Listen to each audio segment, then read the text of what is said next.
واپسی۔ موسم سرما کی ایک انتہائی ٹھٹرتی شام تھی جب میری وفات ہوئی۔ اس دن صبح سے ہی بارش ہو رہی تھی۔ بیوی صبح ڈاکٹر کے پاس لے کر گئی۔ ڈاکٹر نے دوائیں تبدیل کیں مگر میں خلاف معمول خاموش رہا۔ دوپہر تک حالت اور بگڑ گئی۔ جو بیٹا پاکستان میں تھا وہ ایک تربیتی کورس کے سلسلے میں بیرون ملک تھا۔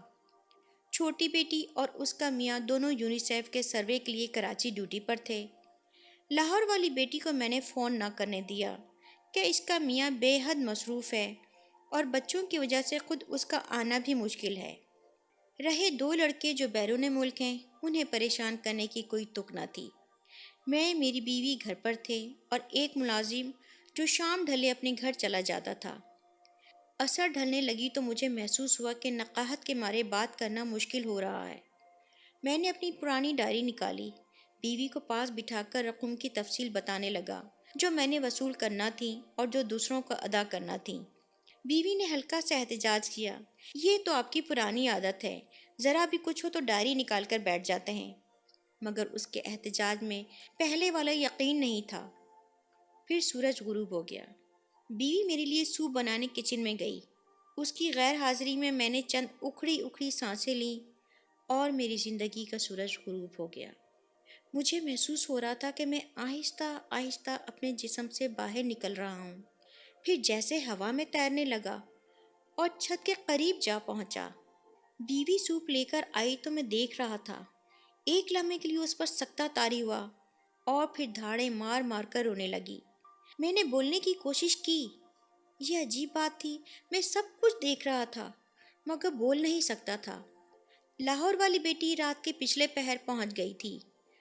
کراچی سے چھوٹی بیٹی اور میاں صبح کی پہلی فلائٹ سے پہنچ گئے۔ بیٹے تینوں بیرون ملک تھے۔ وہ جلد سے جلد بھی آتے تو 2 دن لگ جانے تھے۔ دوسرے دن عصر کے بعد میری تدفین کر دی گئی۔ شاعر، ادیب، صحافی، تقریباً سبھی لوگ آ گئے تھے۔ ننیال والے گاؤں سے ماموزاد بھائی بھی موجود تھے۔ لحد میں میرے اوپر جو سلیں رکھی گئی تھیں، مٹی ان سے گزر کر اندر آ گئی تھی۔ بائیں پاؤں کا انگوٹھا جو آرتھرائٹس کا شکار تھا، مٹی کے بوجھ سے درد کر رہا تھا۔ پھر ایک عجیب کیفیت طاری ہو گئی۔ شاید فرشتے آن پہنچے تھے۔ اسی کیفیت میں سوال و جواب کا سیشن ہوا۔ یہ کیفیت ختم ہوئی۔ محسوس ہو رہا تھا کہ چند لمحے ہی گزرے ہیں، مگر فرشتوں نے بتایا کہ 5 برس ہو چکے ہیں تمہیں فوت ہوئے۔ پھر فرشتوں نے ایک عجیب پیشکش کی، ہم تمہیں کچھ عرصے کے لیے واپس بھیج رہے ہیں۔ تم وہاں دنیا میں کسی کو نظر نہیں آؤ گے۔ گھوم پھر کر اپنے پیاروں کو دیکھ لو۔ پھر اگر تم نے کہا تو تمہیں دوبارہ نارمل زندگی دے دیں گے، ورنہ واپس آ جانا۔ میں نے یہ پیشکش غنیمت سمجھی اور ہاں کر دی۔ پھر ایک مدہوشی کی حالت چھا گئی۔ آنکھ کھلی تو میں اپنی گلی میں کھڑا تھا۔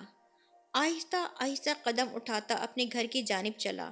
راستے میں کرنل صاحب کو دیکھا، گھر سے باہر کھڑے تھے۔ اتنے زیادہ بوڑھے لگ رہے تھے۔ خواجہ صاحب بیگم کے ساتھ واک کرنے نکل رہے تھے۔ اپنے مکان کے گیٹ پر پہنچ کر میں ٹھٹک گیا۔ میرے نام کی تختی غائب تھی۔ پورچ میں گاڑی بھی نہیں کھڑی تھی۔ وفات سے چند ہفتے پہلے نئے ماڈل کی خریدی تھی۔ دھچکا سا لگا، گاڑی کہاں ہو سکتی ہے؟ بچوں کے پاس تو اپنی اپنی گاڑیاں تھیں، تو پھر میری بیوی جو اب بیوہ تھی کیا گاڑی کے بغیر تھی؟ دروازہ کھلا تھا۔ میں سب سے پہلے سیڑھیاں چڑھ کر اوپر اپنی لائبریری میں گیا۔ یہ کیا؟ کتابیں تھیں نہ الماریاں۔ رائٹنگ ٹیبل، اس کے ساتھ والی مہنگی کرسی، صوفہ، اعلیٰ مرکزی ملازمت کے دوران جو شیٹس اور یادگاریں مجھے ملی تھیں اور الماریوں کے اوپر سجا کر رکھی ہوئی تھیں، بے شمار فوٹو ایلبم، کچھ بھی تو وہاں نہ تھا۔ دادا جان اور والد صاحب کی ذاتی ڈائریاں سب غائب تھیں۔ کمرہ یوں لگتا تھا گودام کے طور پر استعمال ہو رہا تھا۔ سامنے والی پوری دیوار پر جو تصویر 15,000 روپے سے لگوائی تھی، وہ جگہ جگہ سے پھٹ چکی تھی۔ میں مایوس سا ہو کر لائبریری سے باہر نکل آیا۔ بالائی منزل کا یہ وسیع و عریض لاؤنج بھائیں بھائیں کر رہا تھا۔ یہ کیا؟ اچانک مجھے یاد آیا کہ میں نے چکوال سے رنگین پایوں والے سوت سے بنے ہوئے 4 پلنگ منگوا کر اس لاؤنج میں رکھے تھے۔ شاعر برادری کو یہ بہت پسند آئے تھے۔ وہ غائب تھے۔ نیچے گراؤنڈ فلور پر آیا۔ بیوی اکیلی کچن میں کچھ کر رہی تھی۔ میں نے اسے دیکھا، 5 برسوں میں اتنی تبدیل ہو گئی تھی۔ میری آنکھوں میں آنسو آ گئے۔ کیسے پوچھوں کہ گھٹنوں کے درد کا کیا حال ہے؟ ایڑیوں میں بھی درد محسوس ہوتا تھا۔ دوائیں باقاعدگی سے میسر آ رہی تھیں یا نہیں؟ میں اس کے لیے باقاعدگی سے پھل لاتا تھا۔ نہ جانے بچے کیا سلوک کر رہے ہیں، مگر میں بول سکتا تھا نہ وہ مجھے دیکھ سکتی تھی۔ اتنے میں فون کی گھنٹی بجی۔ بیوی بہت دیر باتیں کرتی رہی۔ جو اس طویل گفتگو سے میں سمجھا یہ تھا کہ بچے اس مکان کو فروخت کرنا چاہتے تھے۔ ماں نے مخالفت کی کہ وہ کہاں رہے گی۔ بچے بضد تھے کہ ہمارے پاس رہیں گی۔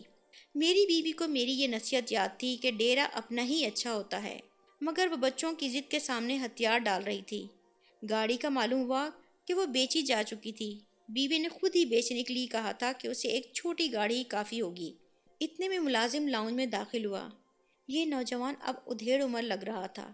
میں اس کا لباس دیکھ کر ٹھٹک گیا۔ اس نے میری قمیض، برانڈڈ قمیض جو ہانگ کانگ سے خریدی تھی، پہنی ہوئی تھی۔ نیچے وہ پتلون تھی جس کا فیبرک میں نے اٹلی سے خریدا تھا۔ اچھا، تو میرے بیش بہا ملبوسات ملازموں میں تقسیم ہو چکے تھے۔ میں 1 سال لوگوں کی نگاہوں سے غائب رہ کر سب کو دیکھتا رہا۔ ایک ایک بیٹے بیٹی کے گھر جا کر ان کی باتیں سنی۔ کبھی کبھار ہی ابا مرحوم کا یعنی میرا ذکر آتا، وہ بھی سرسری سا۔ ہاں، زینب میری نواسی اکثر نانا ابو کا تذکرہ کرتی۔ ایک دن ماں سے کہہ رہی تھی، اماں یہ بانس کی میز کرسی نانا ابو لائے تھے نا، جب میں چھوٹی سی تھی، اسے پھینکنا نہیں۔ ماں نے جواب میں کہا، جلدی سے کپڑے بدل کر کھانا کھاؤ، پھر مجھے میری سہیلی کے گھر ڈراپ کر دینا۔ میں شاعروں، ادیبوں کے اجتماعات اور نشستوں میں گیا، کہیں اپنا ذکر نہ سنا۔ وہ جو بات بات پر مجھے جدید غزل کا ٹرینڈ سیٹر کہا کرتے تھے، جیسے بھول ہی تو چکے تھے۔ اب ان کے ملازموں نے میری کتابیں بھی الماری سے ہٹا دی تھیں۔ ایک چکر میں نے قبرستان کا لگایا۔ میری قبر کا برا حال تھا۔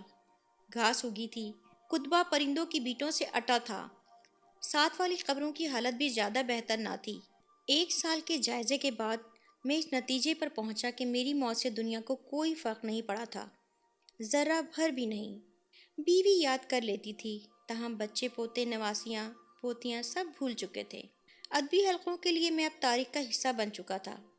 جن بڑے بڑے محکموں اور اداروں کا میں سربراہ رہا تھا، وہاں ناموں والے پرانے بورڈ ہٹ چکے تھے۔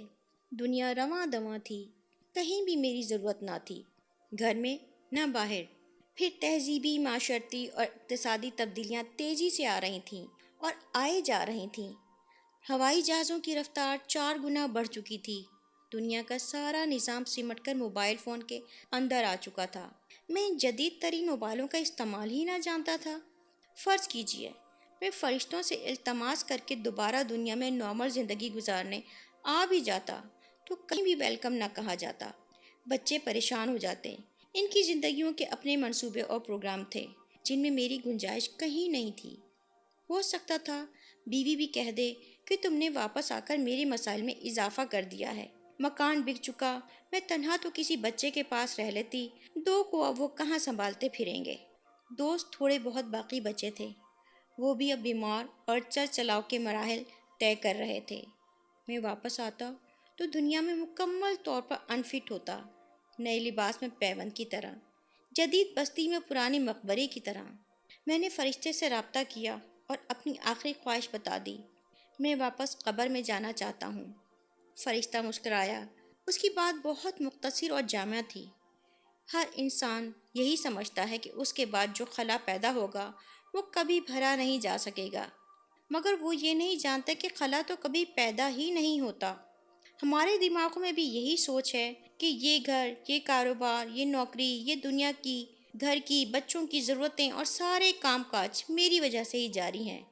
اگر میں نہ رہا تو دنیا کی گردش رک جائے گی، حالانکہ ایسا ہرگز نہیں ہے۔